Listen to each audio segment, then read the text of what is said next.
Disrespect. We all face it. Whether it's a dismissive colleague, a toxic friend, or a stranger who undermines your worth, disrespect is an unavoidable part of life. But here's the truth. How you respond defines who you are. It shapes your future. Today, we dive deep into 8 ways to handle people who don't respect you. Rooted in the timeless wisdom of Stoicism. This isn't about quick fixes. It's about reclaiming your power, controlling your reactions, and mastering your mind. If you're ready to stop being a victim of disrespect, listen carefully. Every word matters. Your transformation begins now. Way number 1, master your emotions. Don't react, respond. Let me ask you a question. Who controls your life? Is it you? Or is it every person who dares to disrespect you, insult you, or challenge your worth? Because if you're reacting to every slight, every insult, every moment of disrespect, you're not in control. They are. It's time to change that. It's time to reclaim your power. We live in a world where emotions rule. Someone disrespects you, and your first instinct is to lash out, raise your voice, argue, fight back. You feel the anger rising like a fire, ready to consume you. It's human, it's natural, but it's also weakness. You think that reacting makes you strong? No. Reacting makes you predictable. It makes you vulnerable. It puts your power in the hands of the very person who disrespects you. They push a button and you dance. They insult you and you lose control. But you were not born to be controlled. You were born to lead, to rise, to dominate your own life. And that starts with mastering your emotions. Imagine this. A man named David works tirelessly to earn the respect of his colleagues. He's smart, driven, and passionate about his job. One day in a meeting, his manager dismisses his ideas with a smirk and a dismissive wave of the hand. The room falls silent. Everyone feels the tension. David feels it too. A surge of anger, humiliation, and frustration bubbling up inside him. His fists clench under the table. His heart races. He wants to respond, to defend himself, to fight for his respect. But then he pauses. In that moment, he remembers something powerful. He controls his emotions. His emotions do not control him. David takes a breath. He looks his manager in the eye and with a calm and steady voice says, "I understand you may have a different perspective. I'd be happy to discuss this further and see how we can align on the best approach." No shouting, no argument, just calm, collected composure. And in that moment, the power shifts. You see, David didn't react, he responded. And that made all the difference. His colleagues saw a man who could remain unshaken in the face of disrespect. His manager, expecting an emotional outburst, was left with nothing to exploit. David walked out of that meeting with his dignity intact and the silent respect of everyone in the room. That's the power of mastering your emotions. When you react, you give away your power.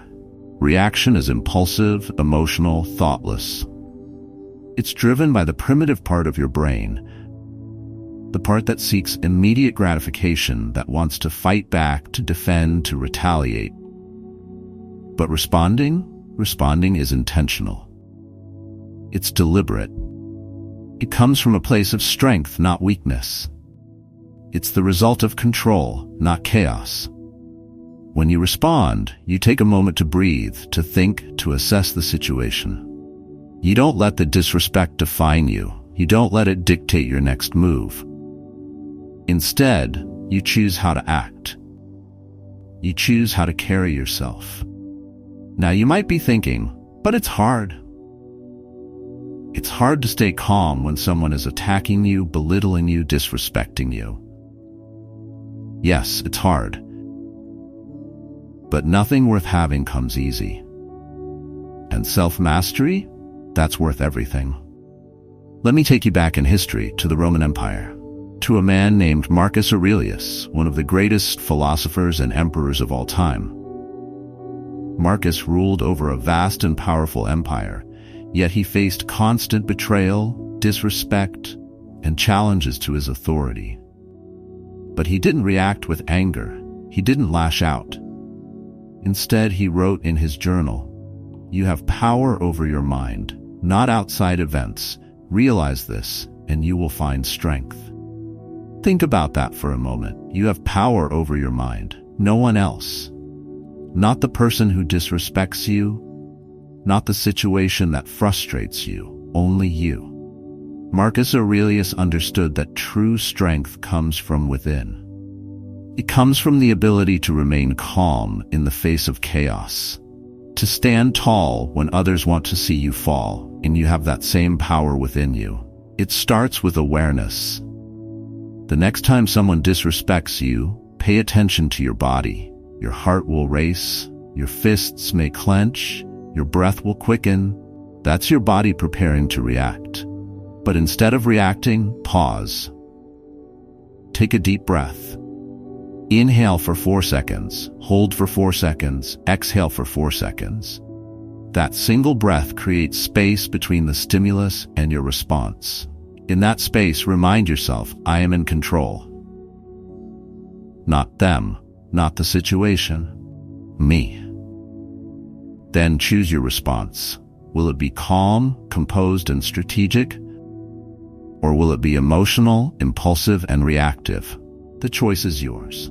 And that choice defines your strength. When you master your emotions, you don't just protect yourself, you influence others. People around you will notice your calm in the face of adversity. They will respect your composure. They will see you as a leader, someone who cannot be easily shaken. Your calm becomes a ripple that spreads to those around you. It changes the dynamic of every interaction. It commands respect. And those who continue to disrespect you, they will realize that their words and actions hold no power over you. Because you are untouchable. Disrespect is inevitable, but how you handle it, that's your choice. Will you react, giving away your power, or will you respond, taking control of your life? Remember, you have power over your mind. And with that power, you can face any challenge, any insult, any disrespect with strength, dignity, and composure. So the next time someone tries to provoke you, remember this: you are in control, always.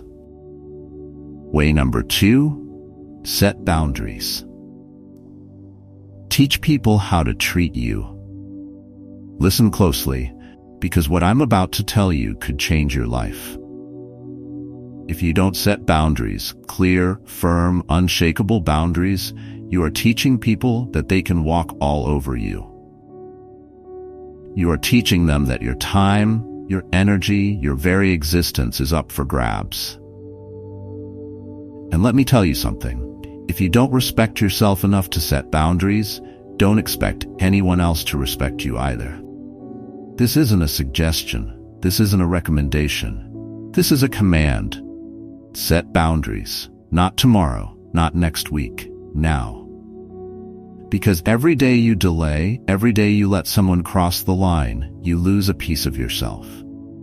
Let me tell you a story. A woman named Sarah, bright, talented, driven, worked at a prestigious company. She was the go-to person for everything. Need help on a project? Ask Sarah. Need someone to stay late? Call Sarah. Need someone to fix a mistake? Sarah will do it. At first it felt good. She was the dependable one, the one everyone could count on. But over time something changed. The praise stopped. The appreciation disappeared. And what was left? Expectation. Entitlement. Sarah's colleagues stopped asking. They simply expected her to be there, to take on the extra work, to fix their problems. And Sarah? She was exhausted. Her personal life was in shambles. Her health was deteriorating. She felt trapped, suffocated by the very role she had willingly stepped into. One day, after yet another late night at the office, she sat alone in the dark and asked herself, "When did I stop mattering?" But here's the truth. It wasn't them. It was her. Sarah had failed to set boundaries. She had taught them that her time was limitless, her energy infinite, her needs irrelevant. Don't be Sarah. Don't wait until you're burned out, resentful, and empty. Set boundaries now. Because boundaries are not walls to keep people out. They are doors to let the right people in on your terms. Understand this. Setting boundaries isn't selfish. It isn't rude. It isn't mean. Setting boundaries is an act of self-respect. It's standing tall and declaring to the world, "I know my worth. I value my time, I honor my energy, and I will not allow anyone to diminish it." When you set boundaries, you are saying, "This is who I am. This is what I will accept. And this is where I draw the line. And if someone crosses that line, you enforce the boundary. Firmly, clearly, without hesitation. Because if you don't enforce your boundaries, they are meaningless. One of the most powerful tools in setting boundaries is a simple two-letter word. No. But for so many people, no feels impossible to say. They fear rejection. They fear conflict. They fear being seen as difficult or uncooperative. Let me be clear. No is not a negative word. No is a protective word. No is a powerful word. When you say no, you are not rejecting others. You are protecting yourself. You are protecting your time. You are protecting your energy. You are protecting your peace. And anyone who truly respects you will respect your no. Let's talk about what happens when you don't set boundaries. When you allow people to take advantage of your time, your energy, your kindness, you become a doormat. People will walk all over you without a second thought. They will drain you until there is nothing left. And when you finally break, when you finally collapse under the weight of their demands, they will walk away without a second thought.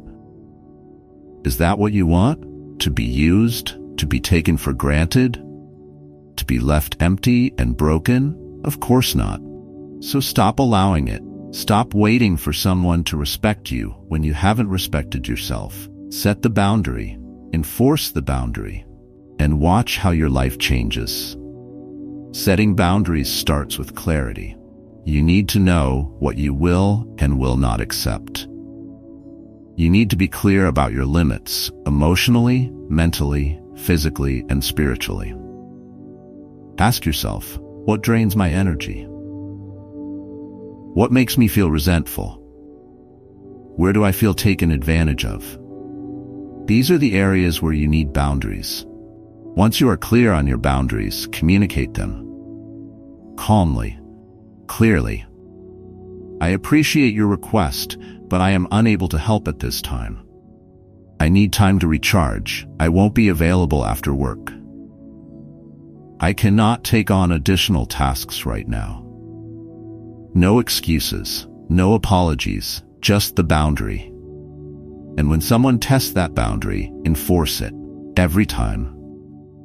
Consistency is key. When you set boundaries, something incredible happens. People start to respect you. They see you as someone who values their time and energy, someone who is not easily swayed or manipulated. And those who don't respect your boundaries, they will fade away. And that's a good thing. Because your life is too precious to be filled with people who don't honor you. Remember this. You teach people how to treat you. Every time you say yes when you want to say no, every time you allow someone to overstep, you are teaching them that your boundaries don't matter. But when you set clear, firm boundaries, you are teaching them something else entirely.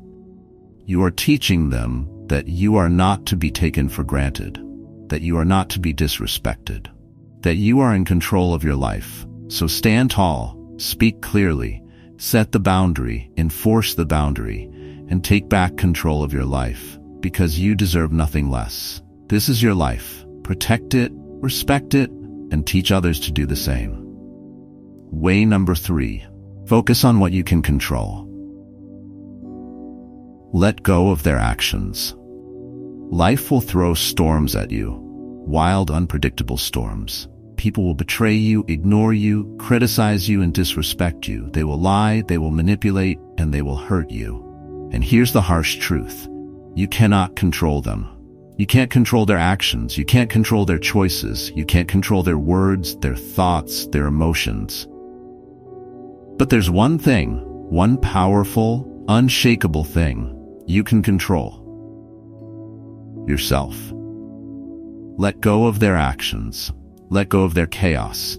Focus on what you can control, and only what you can control. Because the moment you stop trying to fight the storm, the moment you turn inward and find your calm, you will discover a strength that no one, not a single person on this planet, can take from you. Let me tell you a story. It's about a man named Marcus. Marcus was a kind, hardworking man who believed in fairness, decency, and honesty. But life wasn't fair to Marcus. His colleagues undermined him at work. His friends took advantage of his generosity. His family criticized him endlessly. And Marcus, he tried to fix it. He bent over backward to win their approval. He worked late nights to prove his worth at the office. He gave and gave to his friends, hoping they would appreciate him. He did everything he could to change how his family saw him. But no matter how hard Marcus tried, nothing changed. His colleagues still took credit for his work. His friends still used him. His family still found fault with him. Marcus was exhausted, broken, and defeated. One night, as he sat alone in his quiet apartment, Marcus asked himself, "Why can't I make them see? Why can't I make them change?" And then it hit him. Because I was never in control of them to begin with. Marcus had spent his entire life trying to control the uncontrollable.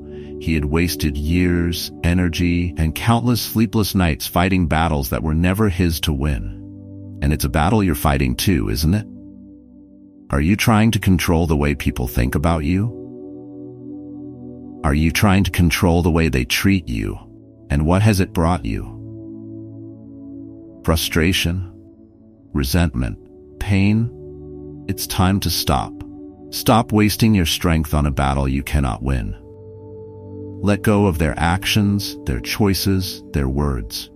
Focus on the one thing, the only thing you can control. Your response.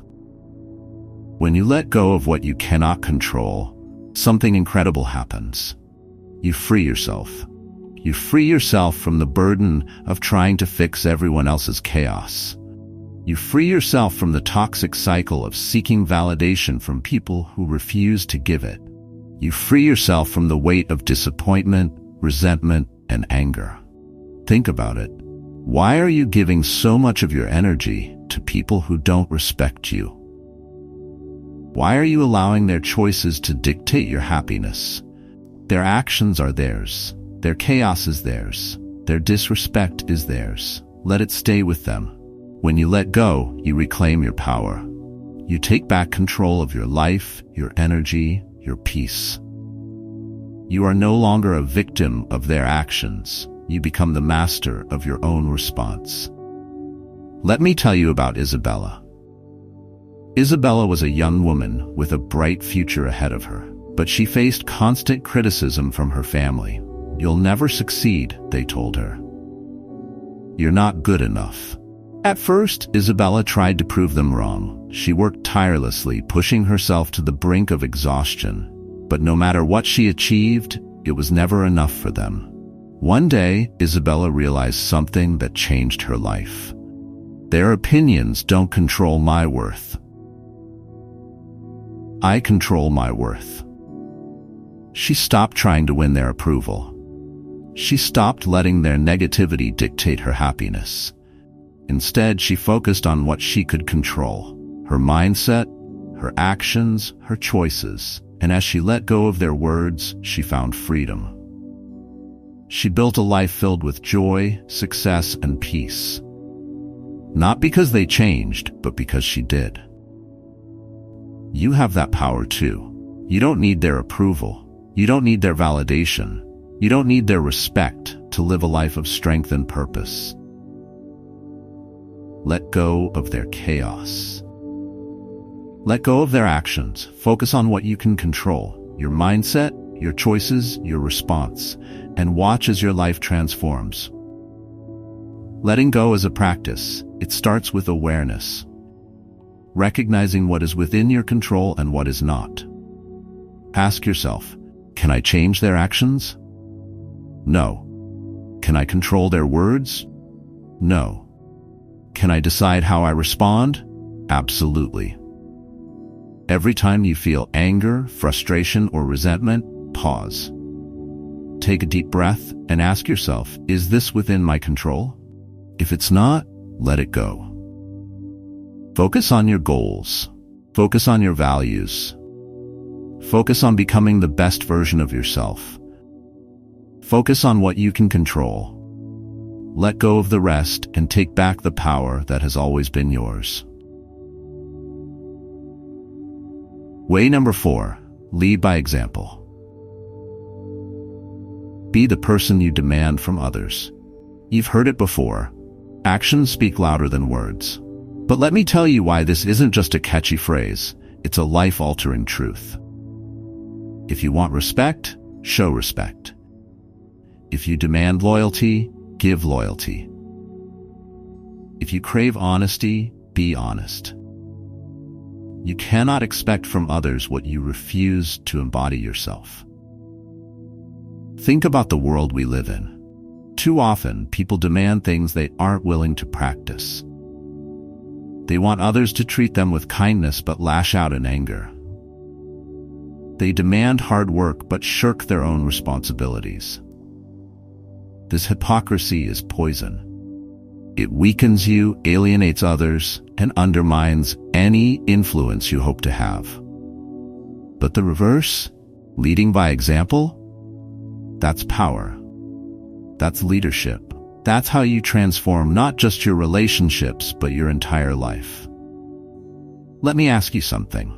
When you look in the mirror, do you see the person you demand from others? Are you the living example of the respect, commitment, and integrity you expect in return? If the answer is no, then it's time to change. Right now, because the longer you wait, the more you lose. Respect, trust, opportunities. Don't fool yourself into thinking this doesn't matter. It matters more than anything. People don't listen to what you say. They watch what you do. Your actions are your loudest words. They set the tone for how others treat you and how they respond to you. If you don't lead by example, don't expect others to follow. Let me tell you a story about a man named James.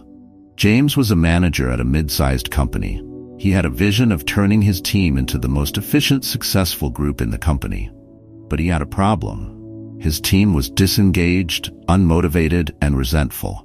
Deadlines were missed. Quality was slipping. James tried everything. He held meetings, issued ultimatums, even wrote up a few employees for poor performance. But nothing changed. The team continued to falter, and James grew more frustrated. One day, James's mentor pulled him aside.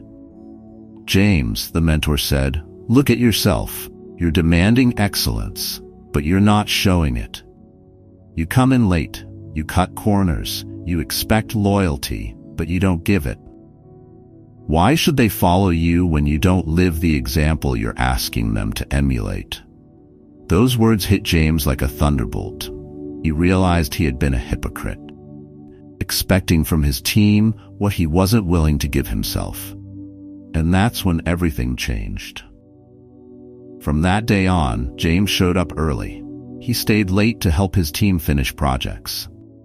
He stopped blaming and started taking responsibility. He showed respect, even to the employees who had disappointed him. And slowly, something remarkable happened. His team started following his lead. They showed up on time, they went the extra mile.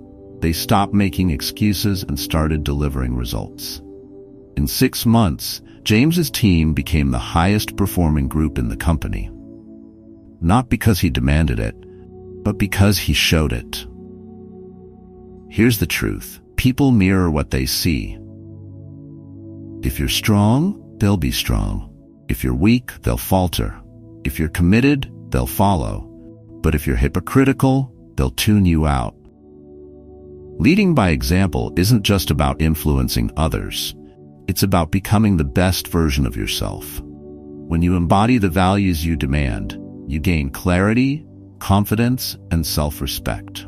You stop worrying about what others think because your actions speak louder than their opinions. This principle applies everywhere, in your workplace, your relationships, your family, your community. Whether you're a leader, a partner, a parent, or a friend, people are watching you. And if you want to inspire them, you have to show them the way. Leading by example isn't easy. It takes courage to hold yourself to the same high standards you expect from others. It takes discipline to stay consistent, even when it's inconvenient or uncomfortable. But the rewards, they're unparalleled. When you lead by example, you earn trust. People know they can rely on you because your actions match your words. You build influence, not by forcing others, but by inspiring them. And you create a ripple effect, changing not just yourself, but everyone around you. Imagine a world where everyone led by example. A workplace where leaders inspired loyalty by being loyal. A family where parents taught respect by showing respect. A community where honesty, kindness, and accountability weren't just talked about, but lived every day.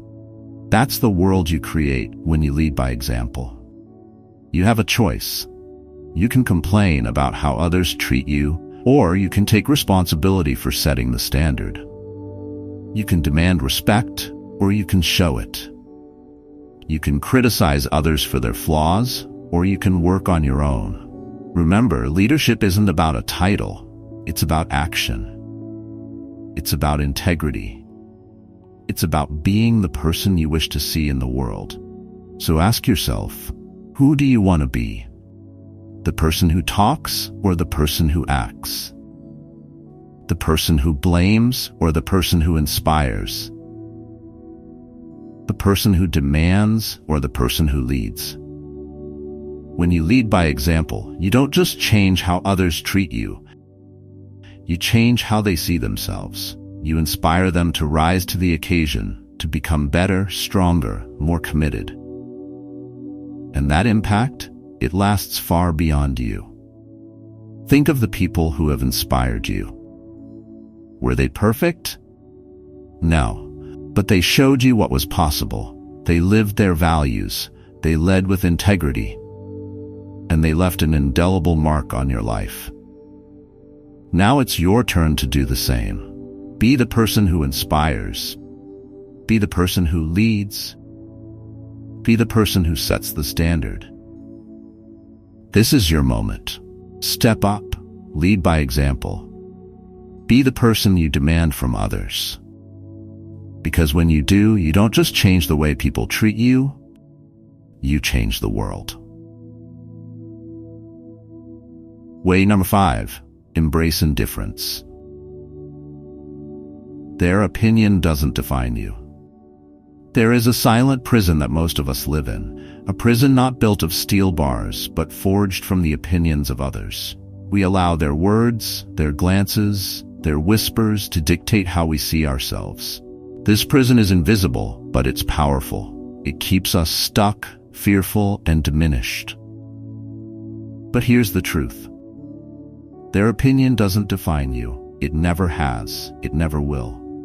The moment you allow yourself to be swayed, controlled, or diminished by the opinions of others, you hand over your power. You allow them to set the boundaries of your worth. It's time to stop. It's time to reclaim what is yours, your identity, your confidence, your freedom. And the first step is learning to embrace indifference. Indifference is not weakness. It is not passivity. It is strength in its purest form. To embrace indifference means to understand that the opinions of others, whether praise or criticism, do not define who you are. Your value is not determined by their applause, nor is it diminished by their disdain. Does that mean you shouldn't care about feedback or advice? No, constructive criticism can be a tool for growth. But there's a critical distinction between using feedback as a tool and allowing it to become a mirror that distorts your self-image. You must learn to separate who you are from what they think you are. Let's return to Claire. That night after presentation, she lay awake, replaying the scene in her mind. The silence, the judgment, the imagined criticisms. Her inner dialogue was ruthless. I'm not good enough. They think I'm a joke. I'll never recover from this. Weeks passed and Claire began to withdraw. She avoided speaking up in meetings, her confidence shattered.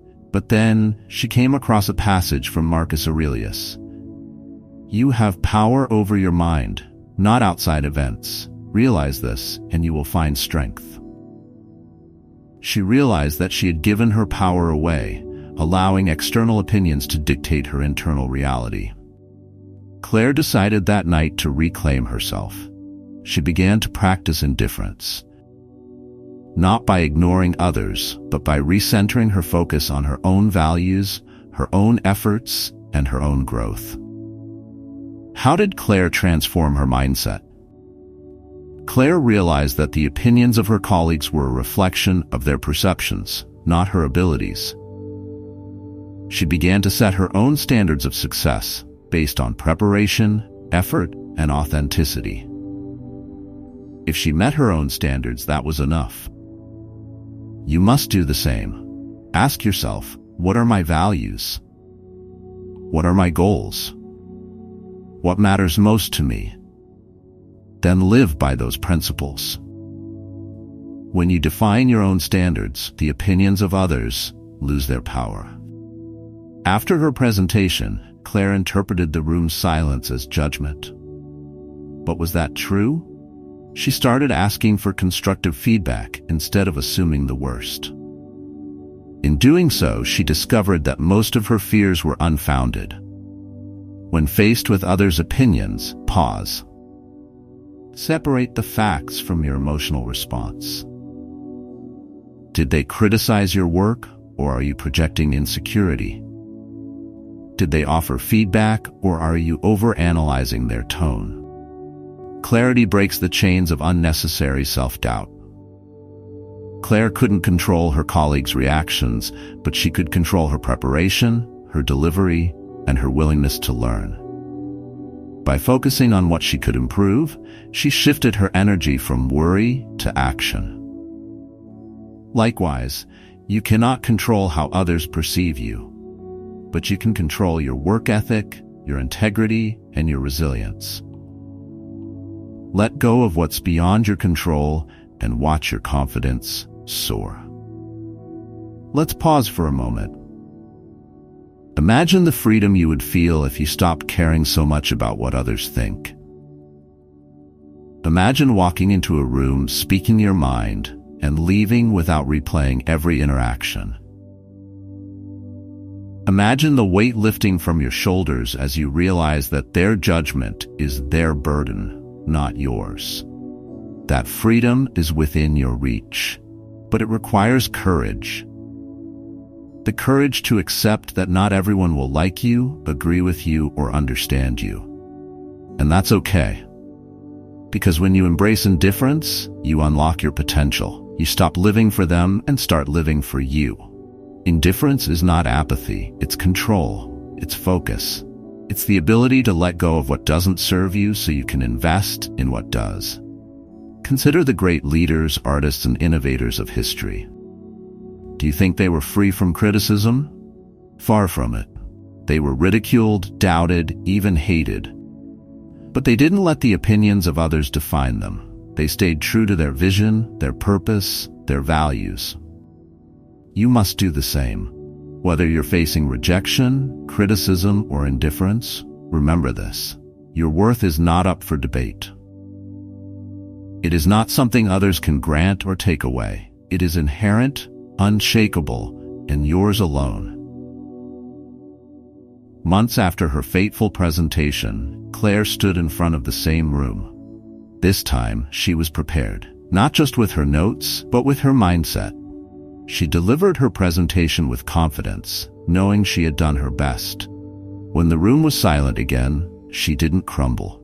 She stood tall, proud of her effort. Afterward, one of her colleagues approached her. "That was excellent," they said. "You've really grown."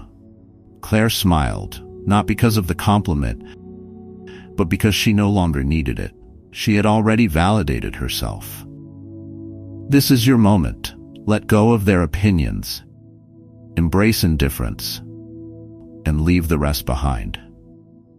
Because when you do, you don't just free yourself from their judgment, you step into your own power. Their opinion doesn't define you, but your actions, your mindset, your courage, that defines everything. Take control, be unshakable, and move forward with the strength you've always had within you. Way number 6, choose your battles. Not every disrespect deserves a response. Imagine walking through a bustling marketplace, surrounded by the clamor of voices, sights, and sounds. Amid the noise, a stranger shouts something harsh and unkind.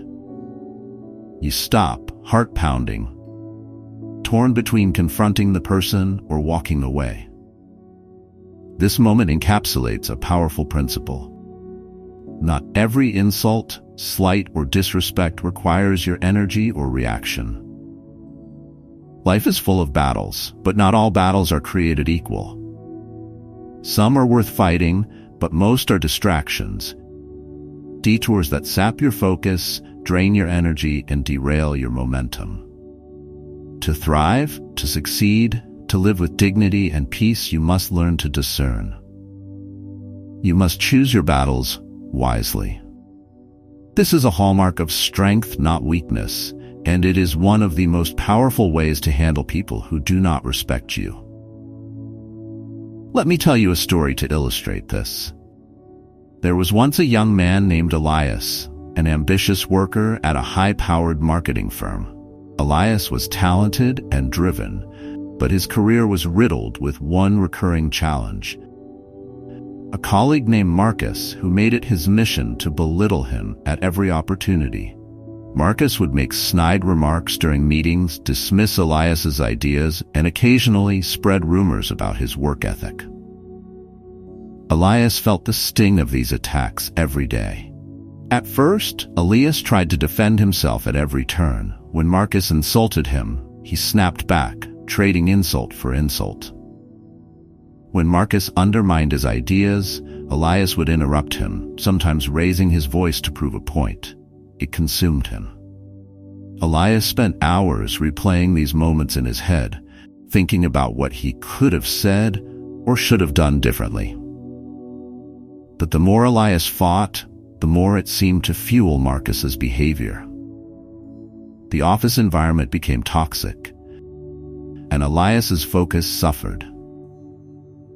One day, after yet another tense exchange, Elias confided in his mentor, an older man named Victor, who had been in the industry for decades. Victor listened patiently, then leaned back and said, "Elias, do you know why Marcus gets under your skin?" "Because he disrespects me," Elias replied, his frustration evident. "No," Victor said firmly, "because you let him." You give him your power every time you react. Marcus thrives on your response. Stop giving him what he wants. Victor continued, in life, not every battle is worth fighting. You're pouring energy into someone who doesn't deserve it. Focus on your goals, your work, your growth. Let your success be the loudest answer you give.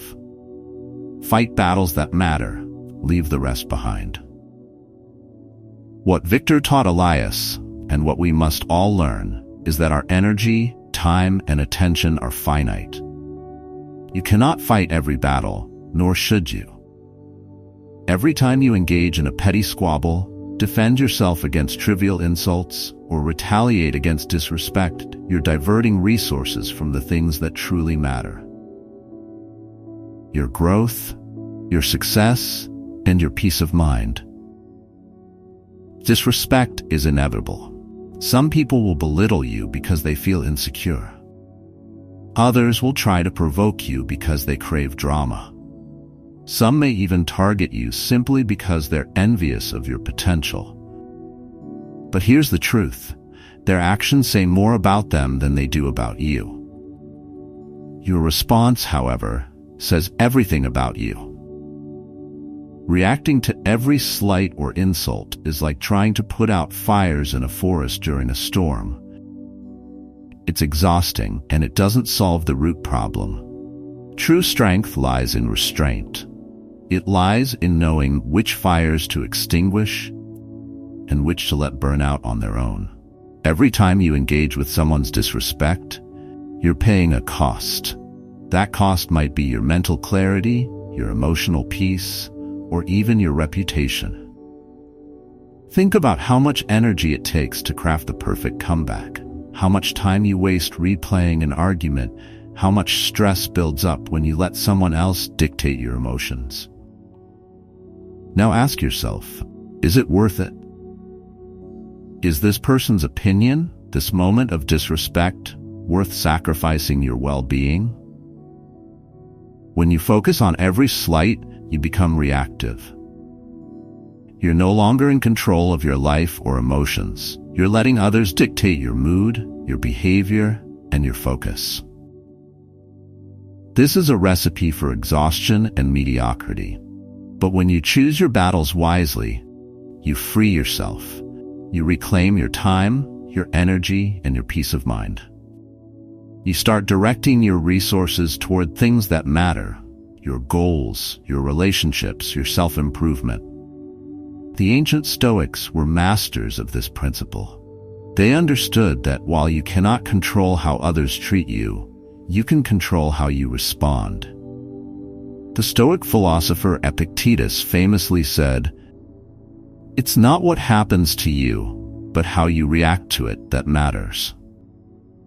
Choosing your battles doesn't mean being passive or weak. It means being strategic. It means saving your energy for fights that align with your values and goals. It means letting go of ego and focusing on the bigger picture. The next time someone disrespects you, pause. Take a deep breath and ask yourself, does this matter in the grand scheme of things? Will responding to this improve my life or help me achieve my goals? Am I reacting out of ego, or am I choosing to act with purpose? Most of the time, you'll find that the best response is no response at all. Silence can be powerful. It shows that you're in control, that you refuse to be dragged down by petty behavior. Elias took Victor's advice to heart. The next time Marcus tried to provoke him, Elias didn't bite. He stayed calm, focused on his work, and let Marcus's comments slide. Over time, Marcus grew frustrated and eventually stopped his antics. Meanwhile, Elias's work spoke for itself, earning him a promotion. By choosing his battles, Elias reclaimed his power. He stopped wasting energy on someone who didn't matter and redirected it toward his growth. This is the power of choosing your battles. It's not about avoiding conflict entirely. It's about fighting the right fights, the ones that matter. It's about living with purpose and refusing to let trivialities derail you. Life will always throw challenges your way. Disrespect, criticism, and provocation are inevitable. But how you respond is up to you. Will you waste your energy on every slight, or will you rise above, choosing your battles with wisdom and intention? Remember this. You have the power to control your focus. You have the strength to rise above petty conflicts. Every time you choose restraint, every time you let go of unnecessary battles, you grow stronger. So stand tall, stay focused, and let your success speak for itself. Way number 7, seek wisdom. Learn from every encounter. Picture this. You're standing at the crossroads of failure and resilience. Someone has disrespected you, maybe even humiliated you. The pain burns like fire, and the instinct to lash out surges through your veins. But in this moment, you're not just facing disrespect, you're standing before one of life's greatest teachers. Will you succumb to anger, or will you rise and extract wisdom from the experience? To seek wisdom is to embrace the understanding that every encounter, even those rooted in disrespect, holds lessons that can shape your character, refine your actions, and propel you toward success. Wisdom doesn't come from comfort. It's forged in the fires of adversity, often born from the sting of rejection and the bite of disrespect. Your mission is clear. Don't let any experience pass you by without harvesting its lessons. Why is seeking wisdom from every encounter so critical? Because life doesn't always give you what you want, but it always gives you what you need to grow. Every insult, every challenge, every setback is an opportunity to learn. Not about them, but about yourself. What does this moment reveal about your emotional resilience? What does it teach you about patience, communication, or your personal values? You must take ownership. Blaming others for their behavior is easy. Anyone can point fingers. But the truly great, the truly wise, take responsibility for their reactions and extract every ounce of growth from life's challenges. To seek wisdom is to say, this situation may not be ideal, but I will make it meaningful. I will not let this moment pass without growing stronger, smarter, and more resilient. Let me tell you a story about a woman named Sarah. Sarah was a young entrepreneur brimming with ambition. She had poured her heart into her startup, crafting an innovative product she was sure would revolutionize her industry. But her journey wasn't easy. One fateful day, Sarah pitched her idea to a panel of investors. She stood before them with confidence, detailing every aspect of her vision, her strategy, her passion. But as the presentation concluded, one investor leaned back, crossed his arms, and sneered. "This will never work," he said dismissively. "You're wasting our time." The words hit Sarah like a punch to the gut. Her throat tightened, her cheeks flushed, and tears threatened to spill. The disrespect was palpable, cutting deep into her sense of worth. She wanted to scream, to defend herself, to walk out in defiance, but she didn't. Instead, she took a deep breath and asked herself one powerful question. What can I learn from this?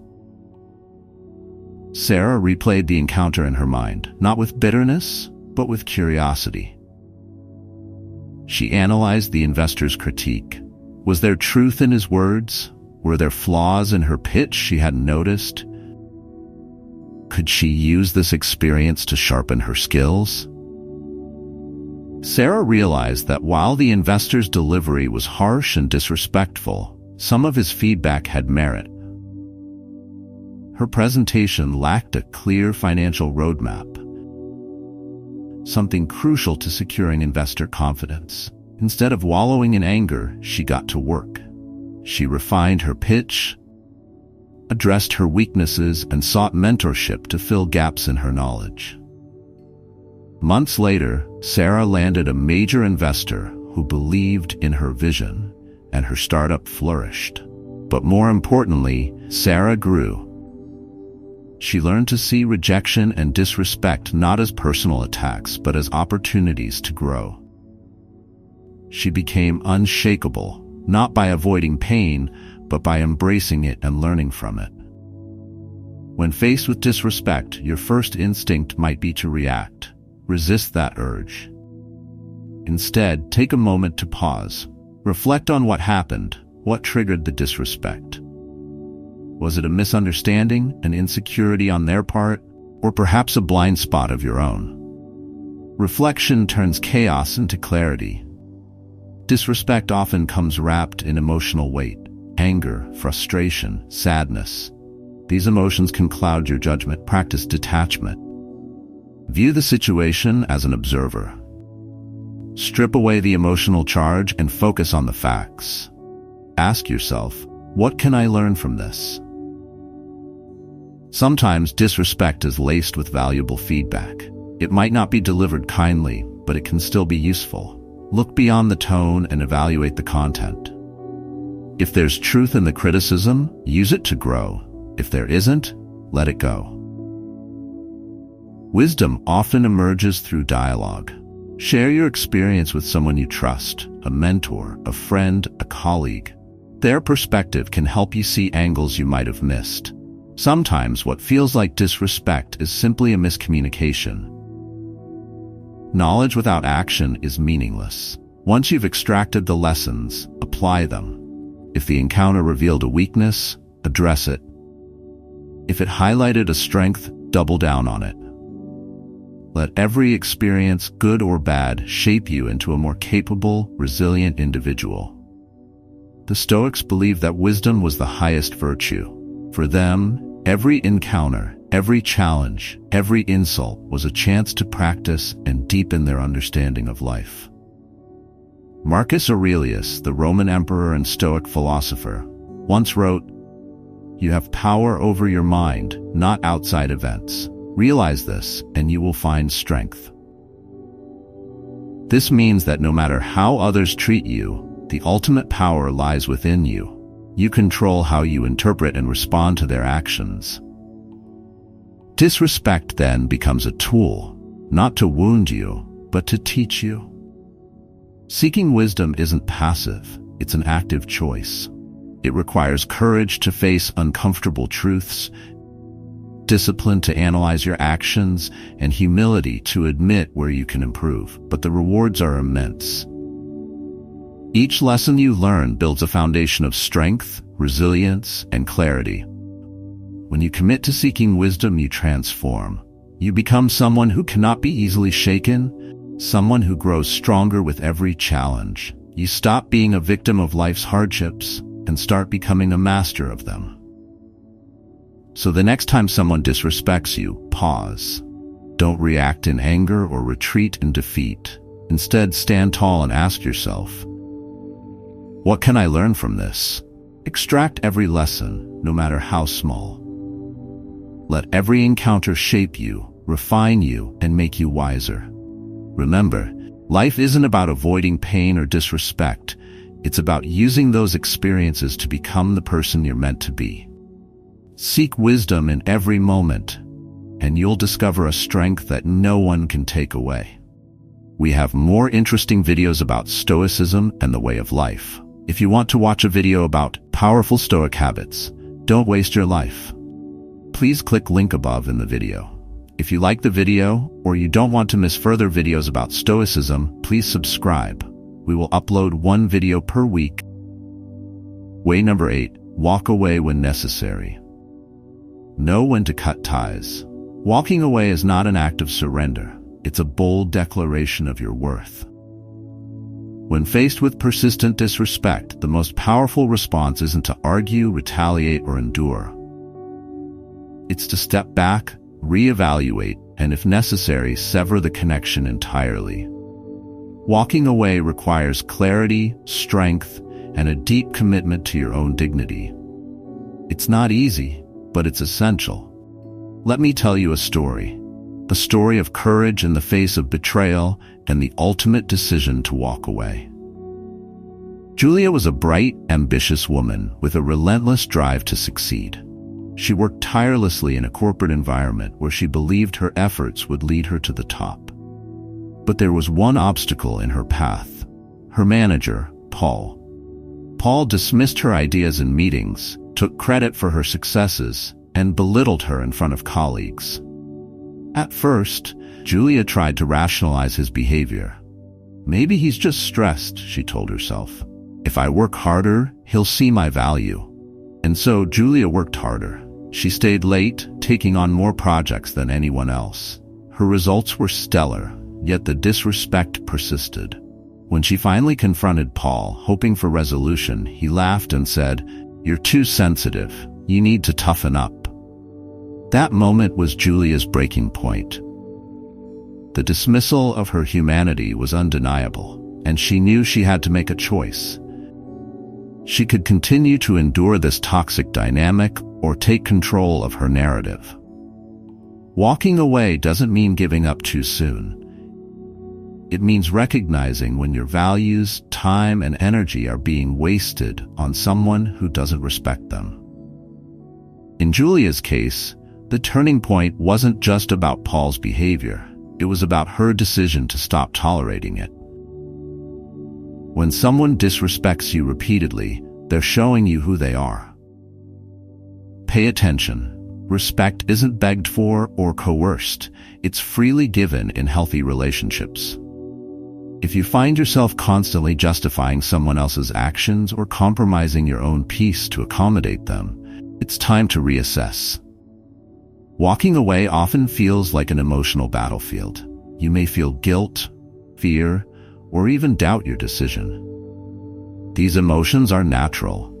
You've invested time, energy, and possibly love into this connection, and severing it feels like tearing away a piece of yourself. But staying in a toxic environment or relationship only deepens the wounds. The longer you stay, the more you internalize the disrespect, eroding your self-esteem. Walking away is not abandonment, it's liberation. It's saying, I will no longer accept less than I deserve. Leaving isn't easy, especially when you've been conditioned to believe that enduring mistreatment is a sign of resilience. But true strength lies in choosing yourself. It lies in valuing your peace and self-worth above someone else's approval or presence. In Julia's case, the decision to leave her job was terrifying. What would happen to her career? How would she support herself? But as she sat down to update her resume, a wave of empowerment washed over her. She realized that staying in a toxic situation was costing her more than any financial insecurity ever could. Walking away doesn't have to be dramatic. It's not about burning bridges or seeking revenge. It's about exiting with your integrity intact. When Julia handed in her resignation, she did so without malice. She thanked her team for their support and expressed her excitement about the future. By walking away with grace, you demonstrate a level of composure and strength that speaks volumes. You're not just leaving the situation, you're rising above it. After leaving her toxic job, Julia found herself in an entirely new space, both literally and emotionally. She took a role at a company that valued her contributions and encouraged her growth. More importantly, she learned to prioritize her well-being over external validation. Walking away wasn't just about leaving Paul and the disrespect behind. It was about reclaiming her power and stepping into a future she controlled. Choosing to walk away sends a clear message. You are not afraid to lose what doesn't serve you. This isn't weakness. It's the ultimate act of self-respect. Stoicism teaches us that we can't control others' actions, but we can control our own choices. When you choose to walk away, you're asserting your control over your life. You're deciding that your peace is non-negotiable and that you'd rather be alone than surrounded by disrespect. Walking away doesn't happen overnight. It requires preparation, both mentally and practically. Understand what you will and won't tolerate. If those boundaries are crossed repeatedly, recognize that the relationship or situation has become untenable. Imagine a life without the toxic person or environment. Focus on the freedom and opportunities that await. Some people won't want to let you go, not because they value you, but because they thrive on control. Be ready to stand firm. Surround yourself with people who uplift you and reinforce your decision to prioritize your well-being. Imagine a phoenix. This majestic bird doesn't cling to the ashes of its old life, it rises from them. The act of walking away is your rebirth. You're shedding the weight of disrespect and stepping into your power. You are the phoenix. You are unstoppable. Walking away when necessary is one of the most challenging decisions you'll ever make. But it's also the most transformative. When you prioritize your self-respect, you'll find yourself stronger, freer, and more aligned with the life you deserve. Don't fear the act of leaving. Fear the consequences of staying. Take control. The power is yours. Till the next time, stay strong and live wisely.